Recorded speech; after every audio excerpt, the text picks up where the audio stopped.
là, vous vous affrontez à la machine médiatique. Hein, parce que depuis ce matin, on vous sort les 2 études qui montreraient l'inefficacité de la chloroquine ou de l'hydroxychloroquine. Ce matin, on voit débouler ça sur les réseaux sociaux. D'ailleurs, vous étiez sur une chaîne info tout à l'heure où on vous a mis en avant ces fameuses 2 études qui sont sorties ce matin, où on vous dit, grosso modo, bon, finalement, ça n'a aucun intérêt puisque ça n'a pas d'efficacité sur le Covid. D'ailleurs, voilà, vous pouvez nous en parler un peu, ces 2 études, docteur Guérin? Oui, il y a une étude française en particulier qui conclut à l'inefficacité de l'hydroxychloroquine. Et Monsieur Raoult, entre autres, qui regarde bien sûr avec attention toutes les publications au niveau mondial, qu'elles soient en faveur ou défaveur de l'hydroxychloroquine, avait fait un commentaire sur un certain nombre de patients qui n'avaient pas été analysés. Et entre autres, un groupe de 15 patients qui avaient été traités par l'association hydroxychloroquine et azithromycine, qui ne sont pas mentionnés en termes de résultats dans l'étude publiée.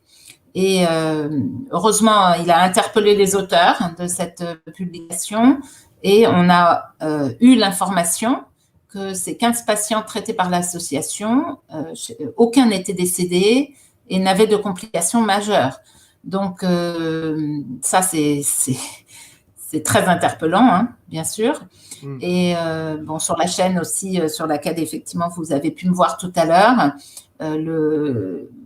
je sais pas, l'éditorialiste santé, enfin, je sais pas qui c'est exactement. Oui, un spécialiste, un énième spécialiste, oui, qui était là pour vous apporter la contradiction. Voilà, donc m'apporter la contradiction à partir du moment où j'ai effectivement dit, on n'entend parler que des études soi-disant en échec et vous ne parlez pas des études mondiales publiées. Donc, entre autres, je dis, et on a la grosse étude de l'équipe du professeur Raoult, enfin publiée en premier nom par Monsieur Million, qui a été réalisée chez plus de 1060 patients. Et là, le journaliste me dit, mais cette étude, enfin dit, et on me coupe le micro, cette étude n'est pas publiée, etc. Il y a eu que des bribes communiquées et tout. Et bon, là, ça me surprend puisque cette étude est publiée dans un journal international en date du 5 mai. Donc, heureusement, j'ai pu reprendre la parole et le dire. Mais combien de fois, effectivement, on est coupé et qu'on ne peut pas argumenter sur des choses qui sont fausses. Donc, c'est choquant. Et moi, ce qui me choque énormément en plus, c'est que cette équipe française a fait un travail, mais extraordinaire. Et on devrait être fiers. On devrait être fiers qu'une équipe française ait fait ce travail et trouvé vraiment des solutions, quoi. Et en médecine de ville, je peux vous dire que beaucoup de gens l'ont utilisé. Donc, on a nos propres expériences, que les médecins, par exemple, qui étaient très démunis dans les EHPAD, avec une mortalité terrifiante, qui se sont mis à mettre tous les malades sous azithromycine parce qu'il n'y avait pas le plaquenil disponible, mais au moins l'azithromycine, quand elle n'était pas en rupture de stock, quasiment plus personne ne mourait dans les EHPAD. Donc ça, vous avez des témoignages en Lorraine, un peu partout sur le territoire d'ailleurs. Et c'est extrêmement choquant qu'on n'en parle pas. Et c'est pire, puisqu'il y a même des conseils de l'ordre départementaux qui attaquent les médecins qui ont parlé de leurs expériences avec ces traitements. Donc c'est incroyable, docteur, parce que moi, je suis journaliste, je suis pas médecin, je suis pas en contact et je sais pas lire une étude pour être très clair avec vous. Mais à quoi c'est dû? Parce que finalement, même nous, on a du mal à se faire une propre idée. Et pour avoir des avis discordants, il faut quand même aller chercher. Voilà, on fouille, on regarde les interviews. On vous a découvert par une journaliste qui nous a recommandé de vous écouter et de vous inviter. C'est extrêmement intéressant. Mais c'est dur de se faire une propre opinion pour nous, citoyens, hydroxychloroquine, pas hydroxychloroquine. Avec la façon dont est gérée cette crise. C'est inadmissible qu'on ne puisse pas avoir ces informations. Et ça renforce le fait que, quelque part, c'est pas le gouvernement qui commande, c'est des lobbies. Par Gilead Sciences, qui est en effet une espèce de très grand conglomérat qui possède énormément de fonds.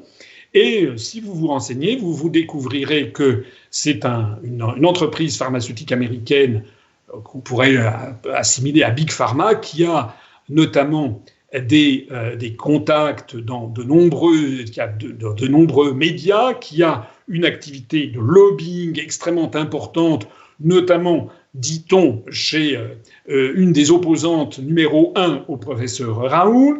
Et on dit, j'ai vu sur Internet qu'il y a un budget de 65 millions de dollars qui sont consacrés par Gilead Sciences pour essayer de promouvoir ces médicaments, notamment sur le marché français. Le laboratoire Gilead, dont l'action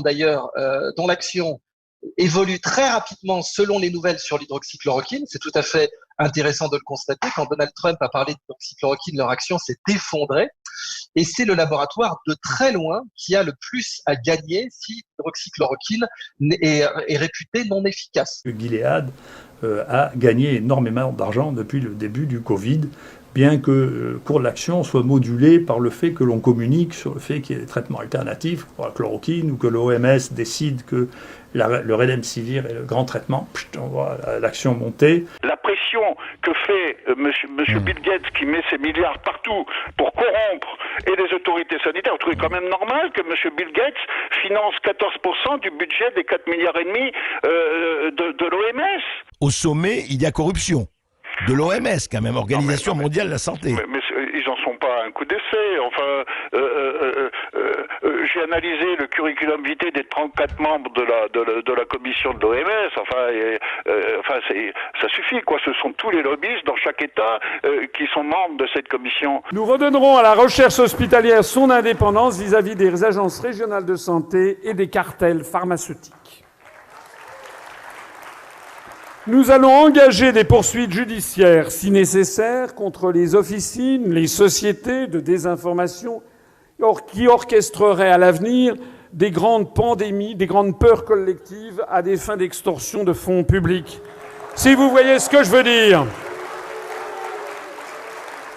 Quand on pense aux sommes phénoménales qui ont été dépensées en pure perte pour avoir le vaccin contre la grippe H1N1, etc., où je rappelle quand même que l'on a dépensé, je crois, le budget de l'INSERM, 1,750 milliard d'euros, pour acheter du Tamiflu qui n'a servi à rien, si ce n'est que d'agrandir les profits du laboratoire Roche et de celui qui possède la molécule, c'est-à-dire le laboratoire américain Gilead Sciences. Eh bien, nous, et l'on veillera, et le ministre de la Santé d'un gouvernement UPR veillera tout particulièrement à ce genre de manipulation.